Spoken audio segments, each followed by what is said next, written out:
Bonjour à tous, merci de nous rejoindre sur Futur TV pour cette nouvelle édition de la rédaction. Tout de suite, les titres de ce journal. Un drapeau libanais planté en zone occupée au Liban Sud. Des habitants ont pénétré dans la zone des fermes de Sheba. Ils protestent contre la construction d'une route par l'État hébreu. L'armée israélienne a relevé au maximum son niveau d'alerte. Au moins 36 civils, dont 13 enfants malades, évacués de Madaya, Foua et Kefraya. Alep est toujours assiégé. Moscou a évoqué l'idée d'un cessez-le-feu de 48 heures, trêve que l'ONU se dit prête à instaurer la semaine prochaine. Vers une interdiction partielle du voile intégral en Allemagne, c'est une mesure symbolique que propose la CDU. Une poignée d'institutions comme les écoles et les tribunaux seraient concernées. Un drapeau libanais planté aux fermes de Sheba. Des habitants du Liban Sud ont pénétré dans la zone occupée par Israël. Une manière de dénoncer la construction d'une route militaire dans la zone qu'occupe l'État hébreu. Les soldats de la FINUL, l'armée libanaise et l'armée israélienne ont à ce moment-là relevé le niveau d'alerte au plus haut. Quant à 500 soldats de Tsahal, des tanks et des véhicules blindés ont également été déployés à 3 km des militants. Des snipers ont pu être aperçus derrière les arbres. Et puis Gebran Bassil a demandé à la délégation du Liban à l'ONU de porter plainte devant le Conseil de sécurité. Le ministre des Affaires étrangères considère qu'il s'agit d'agression israélienne contre Rajar et les hameaux de Sheba et donc d'une violation de la résolution 1701. Les militants Kataeb bloquent depuis samedi l'entrée du chantier de la future décharge de Bourg-Jamoud. Hier, leur chef Sami Jmaïel a livré une violente diatribe contre Sucline. Réponse ce matin de la compagnie chargée de la gestion des déchets. Sucline dément point par point les accusations du responsable. Elle appelle le chef des Kataeb à rectifier le tir pour rétablir sa crédibilité. Hier, lors d'une conférence de presse, le leader avait déclaré que la firme avait l'intention d'enfuir 96% de déchets non traités à Bourg-Jamoud.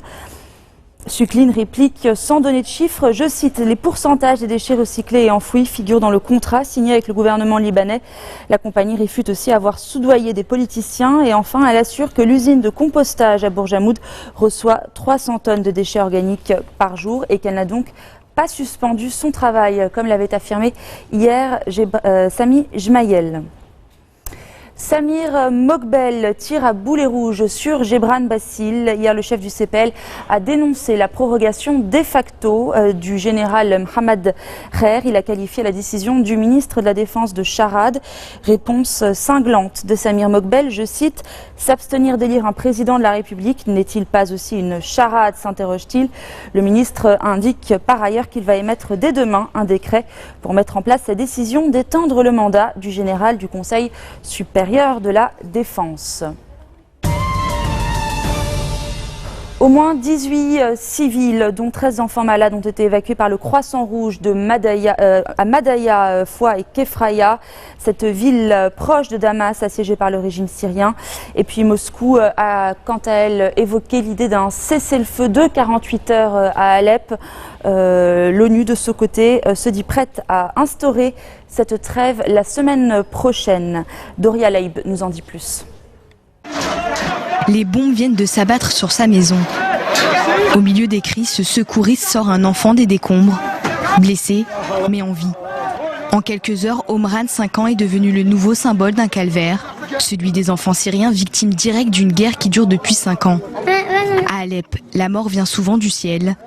Ces enfants guettent le prochain bombardier presque comme un jeu. Depuis le début de la guerre en Syrie, au moins 14 000 enfants auraient perdu la vie. Et jeudi encore, les bombardements du régime et de son allié russe a coûté la vie à 8 personnes, dont 5 enfants. Oh mon Dieu, où sont les garçons? Ils sont partis. Où sont allés mes fils? Dans l'enfer d'Alep, les civils sont pris au piège sous les bombardements. Tout manque, l'eau, la nourriture, l'électricité. Face à cette situation humanitaire désespérée, l'émissaire de l'ONU pour la Syrie a refusé de siéger à la réunion hebdomadaire de Genève. En Syrie, nous entendons parler uniquement de combat. d'offensives, de contre-offensives, de roquettes, de bombes, de mortiers, de napalm, de chlore, de snipers, de raids aériens et d'attaques suicides. En un mois, pas un seul convoi n'est arrivé dans les zones humanitaires assiégées. L'Union européenne réclame l'arrêt immédiat des attaques. Un espoir peut-être. La Russie se dit prête à instaurer dès la semaine prochaine un cessez-le-feu de 48 heures pour permettre aux convois humanitaires d'entrer dans Alep. Reprise en mars dernier par le régime à l'État islamique, la ville de Palmyre est au centre d'une exposition. Celle-ci a lieu à Tartous où des artistes syriens ont entrepris de reproduire des statues détruites. Cécile Adobati. Le lion d'Athéna, une célèbre statue qui datait de 2000 ans. Ou encore la reine Zénobie. 40 œuvres inestimables reprennent forme à Tartous grâce à des artistes venus de toute la Syrie. Nous voulons faire passer un message avec l'art. Nous espérons que ce message apportera la lumière à l'humanité et la civilisation et que le monde entier pourra voir ce message. Entre mai 2015 et mars 2016, l'organisation de l'État islamique occupe la ville de Palmyre, un site inscrit au patrimoine mondial de l'UNESCO. Les membres du groupe djihadiste détruisent alors des trésors architecturaux, notamment 2 temples, un arc de triomphe vieux de 1800 ans, ainsi que de nombreuses antiquités du musée. Un carnage culturel qualifié de crime de guerre par l'UNESCO. Ces statues symbolisent l'histoire qui continue et qui ne sera pas interrompue par des terroristes. Parmi les reproductions, un hommage. Cette statue représente Khaled Assaad, un archéologue, ancien directeur des antiquités de Palmyre, tué par l'organisation de l'État islamique. Les sculptures vont être présentées au public dans plusieurs grandes villes de Syrie. Une cinquantaine de migrants ont été secourus au large du Péloponnèse. Restez des nôtres, on se retrouve dans quelques instants.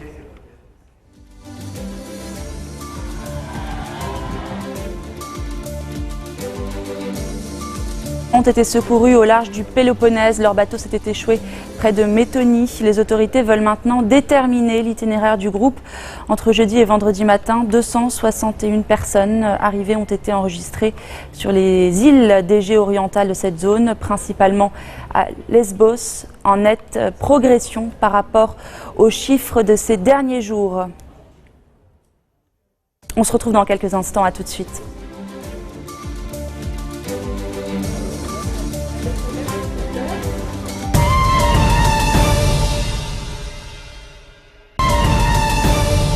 La CDU propose d'interdire partiellement le voile en Allemagne. Le parti d'Angela Merkel propose que cette interdiction ne concerne que les crèches, les écoles ou encore les tribunaux. L'interdiction sur tout le territoire serait en effet contraire à la constitution allemande.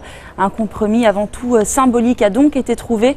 Cette mesure doit maintenant obtenir l'assentiment du SPD. On écoute le ministre allemand de l'Intérieur, le CDU, Thomas de Maizière. Nous nous opposons au port du voile intégral. Pas seulement la burqa, mais aussi tous les voiles qui ne laissent apparaître que les yeux. Cette position est partagée par tous les démocrates chrétiens. C'est une position commune. Cela ne fait pas partie de notre société ouverte sur le monde. Montrer son visage est un moyen de communiquer, de coexister et de créer la cohésion. C'est pourquoi nous demandons à tout le monde de montrer son visage.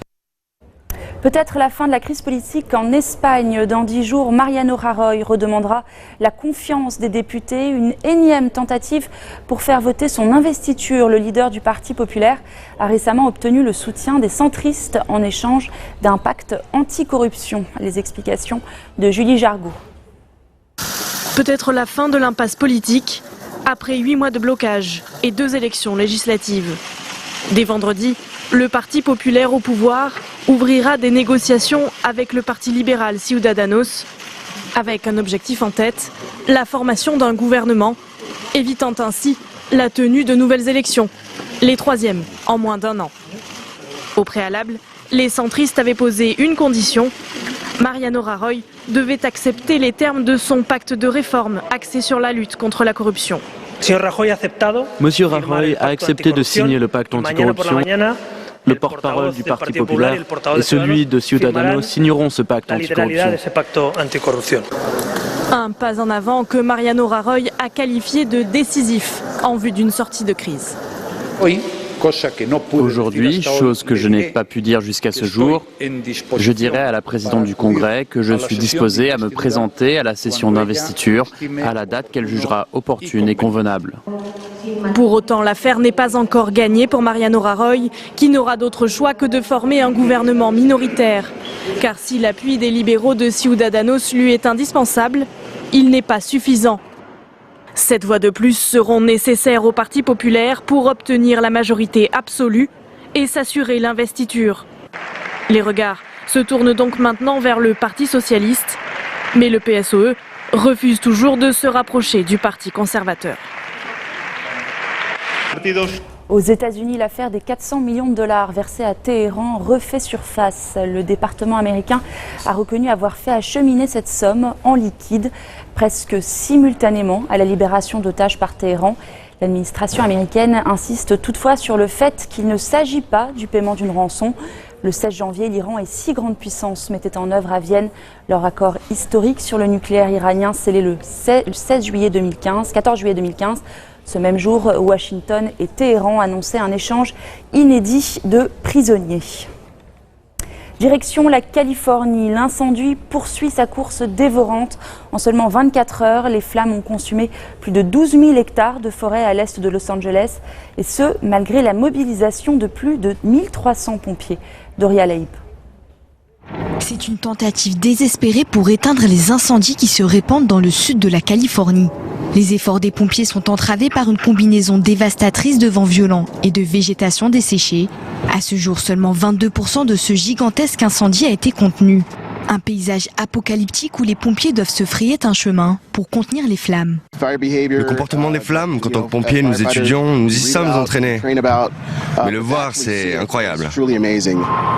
3 jours après avoir démarré pour des raisons inconnues, plus de 34 000 maisons et quelques 82 000 résidents à l'est de Los Angeles sont toujours en alerte d'évacuation. Mais beaucoup de Californiens ont refusé de quitter leur maison. Nous prévoyons d'attendre jusqu'à un certain point. Si nous apercevons à un moment donné un feu de forêt qui vient de l'ouest, nous aurons une voie d'évacuation. Les habitants qui refusent pour l'instant d'évacuer espèrent sauver leur maison. Mais les autorités mettent en garde, il est facile de sous-estimer la vitesse d'un incendie qui laisse peu de temps pour s'échapper. Nous voulons tout simplement nous assurer que les gens qui habitent dans les zones d'évacuation obligatoires quittent leur maison. C'est une question de sécurité.